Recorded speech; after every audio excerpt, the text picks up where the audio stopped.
अच्छे अमल कर दो दुनिया के अंदर और किसी ने बुरे अमल करे होते हैं, अरे उसकी रूह खींचने के वक्त ही जब वो फरिश्ते आते हैं तो उसके पास जब बैठते हैं, जो मोमिन की रूह होती है उसके लिए रेशमी कपड़ा लेकर आते हैं, सफेद कपड़ा, रेशमी कपड़ा लेकर आते हैं।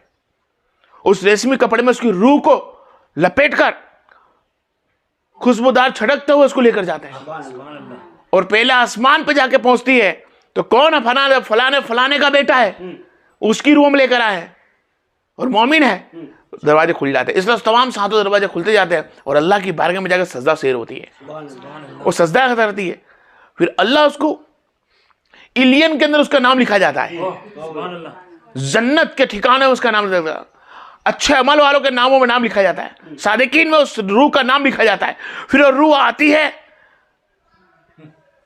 है और फिर मुर्दे के पास कब्र में ले जाती है, रूह को थपकी लगाकर एक दुल्हन की तरह सुला दिया जाता है, दुल्हन की तरह सुला दिया। और एक मतलब बुरी रूह जो बुरे अमाल है, और बुरे रूहों की रूह जब खींचने का वक्त आता है तो वो जब आती है ना तो एक भयंकर भयानक मुंह बनाकर आती है और एक काला कंबल जैसा ओढ़कर, आंखें एकदम डरावनी, मुंह डरावना बनाकर आती है और ऐसा खींच कर जाती है उसकी रूह को इस तरह निकल। जब वो रूह खींचने के लिए मुर्दा तो मुर्दा चिल्लाता है, अपनी पिल्लियों पर पिल्ली चढ़ा देता है, हाथ पांव कड़क कर लेता है, कभी पछाड़ता है, कभी मुंह में से फेन, कभी नाक में से फेन, कभी पेशाब, कभी टॉयलेट, सब कुछ कर देता है। उसकी रूह भागती है पूरे जिस्म में और उसको ऐसा खींचा जाता है, सरकार फरमाता है जैसे कांटे एक बोरी के झाड़ पर किसी ने कपड़ा रखा हो और उसको खींचा हो तो तार तार बन के निकलता है। जिस तरह तार तार बन के इस तरह रूह को खींच कर लेकर जाते हैं और रूह को जैसे लेकर जाते हैं ना, जहां जहां से रूह गुजरती है वहां उसकी बदबू आती है। क्या आती है? बदबू आती है। किसकी रूह लेकर आयो? कौन है ये नालत? इस पे नालत भेजते हैं, दूर होते हैं, वो आसमानों तक उसको लेकर जाते हो बदबू वाली रूह को भी, तो आसमानों इनकार करते नहीं, इसका नाम यहां लिखा हुआ नहीं है, इसके दरवाजे का जन्नत की तो बात दूर रही यार, पहला आसमान नहीं खुलता है। क्या नहीं खुलता? पहला आसमान। जाओ, इसका नाम इसका ठिकाना सिजलीन में है, जमीन के 6 हिस्से जन्नम के अंदर है, जन्म में रख दिया। मुर्दा जनाजा जब तैयार कर लिया जाता है, जनाजा उठाया जाता है, वो रूह को वापिस के पास रख जाता है, इसके सवाल जवाब होना बाकी है, सिजली में डाला जाएगा। वो रूह हदीसों के हिसाब से, कुछ उलमा के हिसाब से, कि जब उसकी मैयत उठाते ना तो रूह चिल्लाती है, कहां ले जाते हो मुझको, कहां ले जाते हो, क्यों ले जाते हो, रख दो मुझको वापिस। चिल्लाती है, जम के जोर जोर से चिल्लाती है, लेकिन हमको सुनाई उसकी आवाज नहीं देती। जीन और इंसान के सिवा हर मखलूक उसकी आवाज सुन सकती है, भाई इंसान और जीन रूह की आवाजों को नहीं सुनते हैं, रूह की आवाज को नहीं सुनते। और रूह और जिस्म को उठाया कब्रिस्तान में ले, मुख्तसर लेके चलो, कब्रिस्तान में ले गए।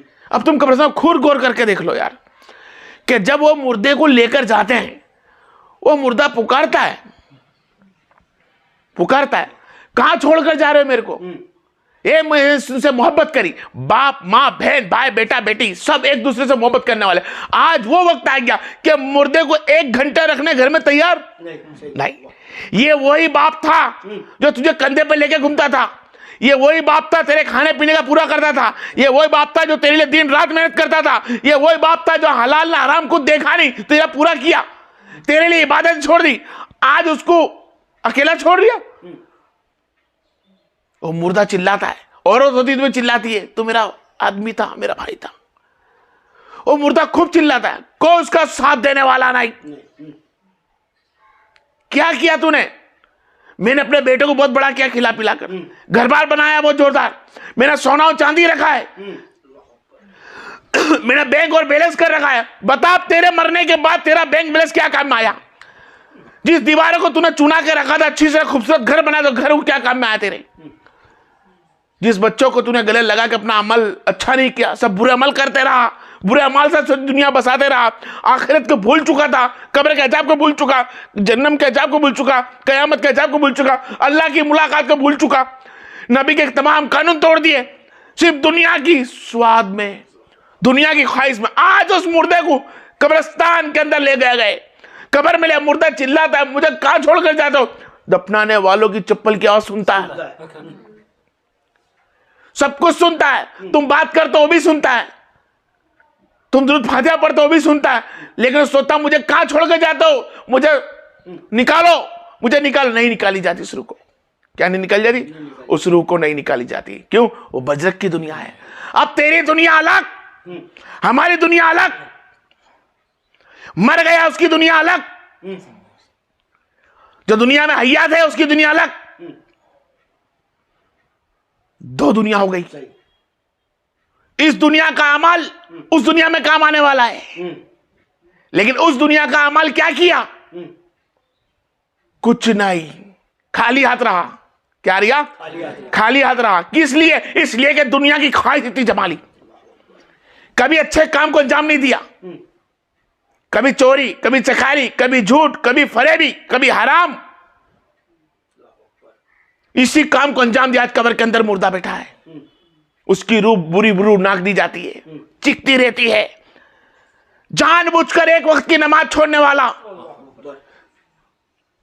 जानबूझकर एक नमाज छोड़ने वाला, उसमें एक हैंडर मारा जाएगा। जब वो हैंडर आग से भर दिया जाएगी जन्नम, और जन्नम भर दी जाती है, कुछ देर के बाद वो फिर अभी होश में आता है। वो पूछता है मुझे क्यों मारा, ये हैंडर क्यों मारा? तो फरमाया तूने जानबूझकर नमाजें छोड़ी थी, तूने झूठ बोला था, तूने गाली दी थी। तमाम उसके अजाब गिनाए जाते हैं। क्या गिनाए जाते हैं? अजाब गिनाए जाते हैं। और जिससे वो ज्यादा डरता है वो जानवर सब अंदर आ जाते हैं। आज हमारे पास कोई शेर आ जाए या कुत्ता, एक ही चीज, हम नाके पे खड़े रहे गली के, कोई कुत्ते को देख के हम आगे भी नहीं बढ़ते, भाई काट लेगा कुत्ता यार। सांप वगैरह आ जाए तो देख के हट जा, भाई 10 को बूम मारे, 10 सांप हटाओ। वहां कब्र के अंदर इंसान करबट नहीं ले सकेगा। 99 सांप भेगे हो जाएंगे। कितने?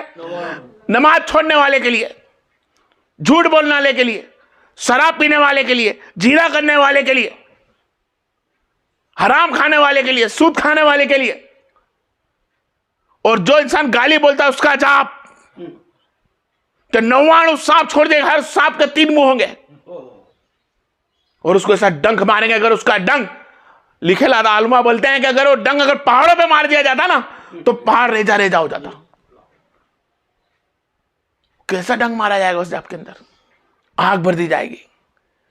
एक फरिश्ता आएगा जिसका मुंह से बोल नहीं सकेगा, आंख से देख नहीं सकेगा, कानों से बेरा, आंखों से अंधा, मुंह से बोबड़ा, वो जब चाहे जब मारता ही जाएगा। और ये दौर जब तक चलेगा जब तक हिसाब का दिन नहीं आ जाता। क्या नहीं आ जाता? हिसाब का दिन नहीं आ जाता। इतना अंधेरा होगा कि उसका सीधा हाथ को देखने के ऊंधाती दिखेगा ना, एक हाथ से दूसरे हाथ को नहीं देख सकेगा। इतना अंधेरा भर दिया जाएगा। चीख पुकार की आवाज, अंगार सांप से रेंगता होगा पता चलेगा, बिच्छू का आना होगा, तमाम जात के मुजी जानवर उसके साथ भेगे होंगे, कहीं नहीं भाग सकेगा। और उस पर वही असर होता होगा जो अभी हम पे होता है। हमें पसीना निकलता है, आग की तपस पे चोट तो हाथ में लगती है, गर्म खाना पता चलता है, ठंडा खाना पता चलता है, आग की लगती है ना। एक सूरज के सामने 5 मिनट इंसान बंदा खड़े नहीं सकता। उस वक्त क्या माहौल होगा जब अल्लाह ताला उस कब्र में आग भर देगा और सब में कीड़े पड़ेंगे, कोई बाकी नहीं रहेगा जिसके जिस्म में कीड़ा ना पड़ता हो। अरे कीड़ा पड़ के जिस्म गुलेगा नहीं तो दूसरा दफनाएंगे कब? यहां की आग जलाती है, यहां की आग इस दुनिया की आग जला के भूखा कर देती है। फिर वो हाथ वापिस छोटा नहीं है, भाई उंगली जल गई अब भूखी हो गई, हाथ कट गया भूखा हो गया, ये हाथ कट गया भूखा हो गया, यहीं पे अलग हो गया। भाई हाथ कट गया, एक हाथ से ठूठा इंसान है, भाई एक पांव कट गया पांव से लंगड़ा इंसान है। लेकिन वहां पर रोज जलाया जाएगा, हर लम्हा जलाया जाएगा, लेकिन उस वक्त उसको भूखा नहीं होगा, कीड़े ही खाएंगे। जलाने की उसकी तकलीफ रोज होगी, रोज उसको तकलीफात होगी, रोज उसको तकलीफात होगी, एक दिन खाली नहीं जाएगा उसका। उसके लिए कयामत तक कब्र की रात इतनी लंबी होगी कि कयामत का सुबह, वो एक ही रात है उसके लिए। कितनी रात है? हमारे लिए दिन और रात चलता है ना, वहां पे एक ही रात है। जो उसको दफना दिया और रात चालू, तो सुबह कयामत का दिन होगा। जब तक कयामत ना आए, जब तक उसके लिए कब्र में रात है, और जब कयामत का दिन आ जाए तो 50,000 साल का है। आप गौर करें मैं क्या बोलना क्या चाहता हूं। अल्लाह के रसूल ने फरमाया, पनाह मांगो बुरे कामों से, कब्र के अजाब से पनाह मांगो। सहाबा को कि अगर मैं अजाब खोल देता कब्र का, तुम अपने मुर्दों को दफनाते नहीं। ये कब्र का अजाब है। जो इंसान ने हराम पिया होगा, हराम, उसको शीशे में पिलाया जाएगा, बुरी चीजें गरम गरम धुआं पिलाया जाएगा। ये कब्र का आखिरत क्या है? कयामत के भाई, कयामत का दिन जब कब्र से उठा के अजाब होगा, आप दिन आ गया। मुर्दा बोलेगा, मौला एक कब्र की तकलीफ काफी है, कयामत का दिन मत लाना। अजाबन मुर्गा, अजाबन मुर्दा, जिसपे अजाब होता होगा, वो कहेगा मौला कयामत का दिन मत लाना, ये कब्र का अजाब काफी है। ये तो सिर्फ कब्र का अजाब है, कयामत का अजाब बाकी है। कयामत का अजाब में क्या होगा? एक काला धुआं होगा, खोलता हुआ पीप पानी, उबलता हुआ पानी पिलाया जाएगा। इंसान इतना प्यासा होगा, इतना प्यासा होगा उस दिन, वो बुरी रूह वाले इतने प्यासे होंगे क्यों एक झाड़ की छाल खा लेंगे, भूखकर प्यासे होंगे कि झाड़ की छाल खाने तैयार हो जाएंगे, और खोलता हुआ पानी पीने के तैयार। अल्लाह पिलाएगा, छाल भी खिलाएगा, और पानी पिएगा, गले से जिबा से यहां से कट कर बाहर आ जाएगा।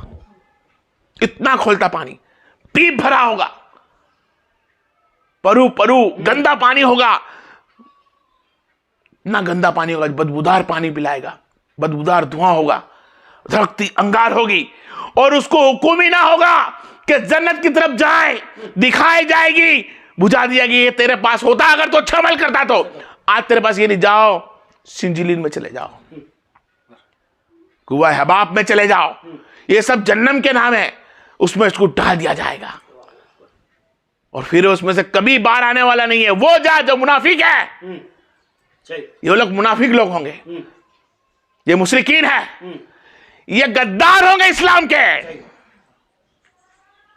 और जो गुनहगार होगा, इस्लाम होगा, नबी से मोहब्बत करता, एक मरतबा कलमा तैयब पढ़ा होगा, और मुसलमान को वफादार होगा, मुसलमान होगा, तो उस पर सजा होगी, लेकिन उसको सिजलिन में नहीं डाला जाएगा, कोई हबाब में नहीं डाला जाएगा, बस उसको सजा होगी। जब उसकी सजा कटे, जब कुछ लोग होंगे जो ऐसे जन्नत में जाएंगे जिनके सर नीचे होंगे, पैर ऊपर होंगे, कुछ लोग रेंगते हुए जाते होंगे, और कुछ लोगों के लिए कब्र से उठते ही उनके लिए बग्गी आ जाएगी, और उनको बिठा के सफर कराया जाएगा। सिद्दीकीन और सौदाओ और नेक अमल करने वाले, आज हमारे पास अमल खलास। पहली बात तो हम अजाब भूल चुके हैं, कब्र का अजाब भूल चुके, अल्लाह का अजाब भूल चुके, कयामत का दिन भूल चुके, कब्र में जाना भूल चुके, मौत आना भूल चुके हैं। ये मौत आना अब हम भूल चुके, मौत आएगी, अरे हाँ मर गया, हम दफना दे रहे। नहीं भाई, तुझे पता नहीं है क्या हाल होने वाला है तेरा। 3 सवालों के अंदर फेल हो गया, खलास हो जाएगी जिंदगी। और कुछ लोग होंगे ऐसे कि दुनिया की ख्वाहिश इतनी कल्ली होगी, इतनी कल्ली ख्वाहिश कि अल्लाह का जिक्र तक भूल गए होंगे। क्या भूल गए होंगे? अल्लाह का जिक्र। नाम तो होगा उनका, कभी दिलावर तो कभी रफीक, लेकिन इस्लाम भूल गए होंगे, शरीयत तरीकत को भूल गए होंगे। जब उनको फरिश्तों को पूछा भी जाएगा ना, मन रब्बों का मन दीनों का, वो बोलेंगे हमको नहीं मालूम, हाय रे बर्बाद हो गया, मुझे नहीं मालूम। ना अल्लाह को जान सकेंगे नाम को, ना इस्लाम को, या नाम मोहम्मद सल्लल्लाहु अलैहि वसल्लम को। उस वक्त सरकार दो अलैहि वसल्लम का ना जाने चेहरा पर उसको कैसा दिखाया जाएगा। सरकार आएंगे खरी, लेकिन वो पहचान नहीं सकेगा। अल्लाह लादरी, मैं नहीं जानता। अल्लाह आदरी मैं नहीं जानता, मन रब्बों का अल्लाह आदरी, मन दीनों का अल्लाह आदरी, मोहम्मद उसके बारे में क्या जानता, अल्लाह आदरी मैं नहीं जानता, बस वो नहीं जानता बोलता होगा, उसकी जन्नत में डाल जाएगी रूह। कहने को तो मुसलमान नाम, लेकिन मुसलमान जब भी उस तीनों सवालों पे मुकम्मल होगा जब उसने दुनिया के अंदर अमाल अच्छे कर होंगे, और उसको इस वक्त जब मैंने अभी आपको कहा कि एक अंधा और बेरक फरिश्ते से मुकम्मल कर दिया जाएगा, उसे पूछा जाएगा तू कौन है, जो सुनता ही नहीं बोलते, उसको एक आवाज सी आ जाएगी या फिर ऐसा दूसरा फरिश्ता खड़ा होगा, वो बोलेगा कि मैं तेरा अमाल हूं जो तुझे मारता हूं। अरे कौन सा अमाल करा जो तू मुझे मारता है? सही। कौन सा अमाल है जो मुझे मार जाए? तो वो अमाल है जो दुनिया में तू लेकर आया। अगर तू नमाज पढ़कर आता, कुरान पढ़कर आता, सबका खैरात कर, कुर्बानी कर रहा, अच्छा अखलाक करके रखता, बहन बेटी, माँ बहन बेट दोस्तों के साथ मोहब्बत करके आता, शरीयत के मुताबिक जिंदगी जी के आता, तो यकीनन तेरा नूरानी चेहरा वाला आता, तेरा सुलूक मोमिन में होता, इलियन में तेरा नाम लिखा होता। तो तू कौन है? मैं तेरा अमाल हूं। तूने सूद खाया, तूने हराम पिया, तूने जीना किया, तूने जो बुरे काम करे, मैं तेरे पास आ गया, खूब मार पड़ेगी। इतनी कब्र का खराब मंजर हो जाएगा ना कि क्या बताओ यार। जब नबी ने कह दिया कि मैं नहीं बताता आपको, तब कौन सा आलिम बता सकता है? क्योंकि बरज़ख की दुनिया है, इसके बारे के अंदर हम बहुत खोल नहीं सकते हैं। बस जितना कुरान ने बताया, जितना उलमा इकराम ने बताया, बस वो तुम्हारे तक पेश करता हूं। बाकी बरज़ख की दुनिया उसको पता है कि वहां क्या होने वाला है। बस उसने कह दिया कि कब्र एक जन्नत के गढ़ों में से है, और कब्र एक जन्नत के गढ़ों में से एक हिस्से में से एक खिड़की खोल दी जाएगी। जब खिड़की खोल दी जाती है जन्नत की, तो बाहर आ जाती है, एक खिड़की खोल जाती है तो कब्र में अजाब आ जाता है। तो कयामत का दिन कैसा होगा? तो कयामत का दिन बहुत भयंकर होगा मेरे भाई, बहुत बड़ा दर्दनाक जबाल होगा। वकीना अज़ाब अन्नार। पनाह मांगो कयामत के दिन से कि अल्लाह हमें उस दिन बख्श दे। पनाह मांगे, ये नबी खुद फरमा दे रहे सहाबा इकराम को, ये सहाबा इकरामों को। अरे मैं क्या बताऊं, अली शेर खुदा कमला जिक्री अपनी दाढ़ी पकड़ कर कब्रिस्तान में रोते, जिसको हम अली मौला कहते हैं, जो मौला कायनात है, जो मोमिनों का सरदार है, जो वलियों का सरदार है, वो अपनी दाढ़ी मुबारक पकड़ते हैं और कब्रिस्तान में जाकर रोते और कहते मौला मैं कब्र में क्या जवाब दूंगा, कयामत के अंदर मेरा क्या होगा, कब्र में मेरा क्या होगा। आज मौला कायनात, तमाम औलिया इकराम, तमाम साहबा इकराम कब्र को देखकर घबराते, डरते, कयामत के दिन को देखकर कांपते। अब उजरत हुरैरा जैसे बेहोश हो जाते, अली शेर जैसे बेहोश हो जाते कब्र का बयान सुनकर, आखिरत का बयान सुनकर, कयामत का बयान सुनकर। हमारे मौलवी आलिमों को ना जाने क्या हुआ है, ना कब्र के बयान के बारे में जलाना, ना कयामत के बारे में बताना नहीं काफी है। हम 3 साल हमारे नबी बख्शा देंगे, हमारे नबी अरे बरहक मेरे नबी सफीन अकबर है, वो तो बख्शिश करा ही देंगे। लेकिन तू बख्शिश कराने जैसा करके क्या गया? तेरी जामीन करवा देंगे, जामीन के लिए तू करके क्या गया? आ रही कहने का मतलब समझ में आ रही? यहां हमको भी तो नबी की बात माननी होगी। अरे मेरी बात जब मेरे घर वाले मानते हैं, जब मैं उनकी बात मानता हूं, मेरा परिवार मेरी बात जब मानता है, जब मैं उनकी बात मानता हूं, वो मेरी बात मानते हैं, मैं उनकी बात मानता हूं। ऐसा मैं उनकी बात मानता हूं, मेरी बात मानते हैं। कब? जब एक दूसरे में मोहब्बत होती है, एक दूसरे का अखलाक अच्छा होता है, तब जब एक दूसरे की मोहब्बत होती है, बात मानते हैं, तो काम बन जाता है। अरे यहां तो नबी की सुन्नत को समझा ही नहीं है, नबी अल्लाह के फर्ज को समझा ही नहीं है, नबी के कानून को समझा ही नहीं है, फिर नबी की सबात किस बात की? कोई पीर साहब, कोई आलिम उलमा, कोई कारी मुफ्ती, कोई माँ बाप, बहन भाई, बेटा बेटी, औलिया इकराम, ख्वाजा मोइनुद्दीन चिश्ती, गरीब नवाज या पीर साहब हो, कोई भी कब्र में आने वाला नहीं है। वहां किसी का सपोर्ट नहीं होगा। अगर कब्र के अंदर पीरों का सपोर्ट होता, ख्वाजा मोइनुद्दीन चिश्ती का सपोर्ट होता, ये पीरों मुर्शिद की जो ये लोग घर बना के जो खाना खा रहे इन लोग का नाम लेके, उनके लिए सब कि जिस भी औलिया इकराम का नाम लेते हैं, पीरों मुर्शिद का कब्र में हमको सारा दे देंगे। अगर औलिया इकराम, वलीउल्लाह, पीर साहब अगर कब्र में सपोर्ट करते ना, तो जिसको सपोर्ट करते उसको जाके पूछ, तो वली से मोहब्बत ज्यादा करता था कि अपनी मां से। वली से ज्यादा मोहब्बत करता अपनी माँ से, वली से ज्यादा मोहब्बत करता अपने बाप से, वली से ज्यादा मोहब्बत करता अपनी बेटी से। बोलेगा मेरे परिवार से मेरी माँ से ज्यादा मोहब्बत करता हूं, तो मैं माँ कब्र में तेरे साथ नहीं आती, वली क्या आएगा तेरे साथ? वहां तो साथ सिर्फ मोहम्मद है मुस्तफा सल्लल्लाहु अलैहि वसल्लम। तो आ जा मेरे भाई, वल जा, मेरे नबी करीम की इताअत को मान ले, मेरे रब की इताअत को मान ले। अतिउल्लाह अतिउर रसूल, मेरे नबी ने जो फरमाया उस पर यकीन कर ले। यकीनन अन करीब मौत आने वाली है। कुल नफ्सुन ज़ाइक़तुल मौत, हर एक इंसान को मौत आनी है और आएगी। और जब मौत आएगी समझ ले सिर्फ सफर है, ये सफर खलास हुआ और बरजक का सफर चालू। 50,000 साल का कयामत का दिन गिनता है ना मेरे भाई, तो रात ना जाने कितने करोड़ बरस की है, रात तो देख कितने करोड़ बरस की है। खैर आने वाले वक्त के अंदर इंशाल्लाह जो मेरे से बनेगा अब तक अजब के बारे में मुझे या फिर सफात के बारे में इंशाल्लाह बयान करने की कोशिश करूंगा। व आखिर दावाना वल्हम्दुलिल्लाहि रब्बिल आलमीन।